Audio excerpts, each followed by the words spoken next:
Anggota DPRD Banjarmasin yang masih menjabat wayah hendak mengikuti Pilkada serentak 2024 sesuai aturan harus mundur dari jabatannya wayah melakukan pendaftaran ke KPU Banjarmasin. Namun bagi anggota DPRD Banjarmasin yang statusnya masih calon terpilih lantaran masih belum dilantik baik nang wayah ini masih menjabat sebagai anggota wan terpilih kembali, maka wayah melakukan pendaftaran harus mundur dari jabatannya. Anggota DPRD Banjarmasin yang masih menjabat wayah hendak mengikuti Pilkada serentak 2024 sesuai aturan harus mundur dari jabatannya wayah melakukan pendaftaran ke KPU Banjarmasin. Namun bagi anggota DPRD Banjarmasin yang statusnya masih calon terpilih lantaran masih belum dilantik, baik nang wayah ini masih menjabat sebagai anggota wan terpilih kembali, maka wayah melakukan pendaftaran harus mundur dari jabatannya.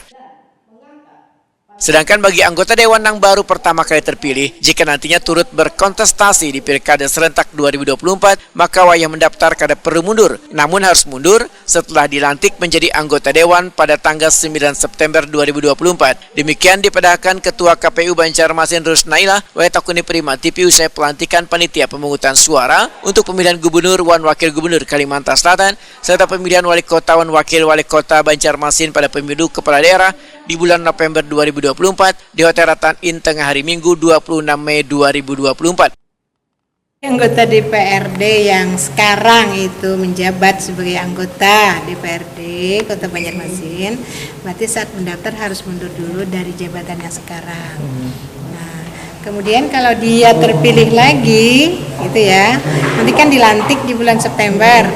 Nah, berarti setelah dilantik itu juga mundur lagi dari jabatannya. Berarti 2 kali mengundurkan diri ya. Tetapi bagi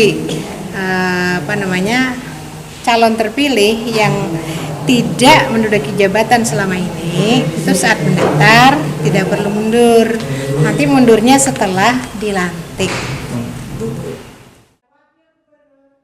Pilkada 2024 akan digelar serentak di seluruh Indonesia pada tanggal 27 November 2024. Pilkada dilaksanakan di wilayah provinsi, kabupaten, kota untuk memilih kepala daerah, wan wakil kepala daerah. Untuk pemenuhan persyaratan dukungan pasangan calon perseorangan, Minggu 5 Mei 2024 hingga Senin 19 Agustus 2024. Pengumuman pendaftaran pasangan calon Sabtu 24 Agustus 2024 sampai Senin 26 Agustus 2024. Pendaftaran pasangan calon Selasa 27 Agustus 2024 hingga Kamis 29 Agustus 2024. Penelitian pasangan calon Selasa 27 Agustus 2024 sampai Sabtu 21 September 2024. Penetapan pasangan calon Selasa 22 September 2024 hingga Sabtu 22 September 2024. Sedangkan pelaksanaan kampanye Rabu 25 September 2024 sampai Sabtu 23 November 2024.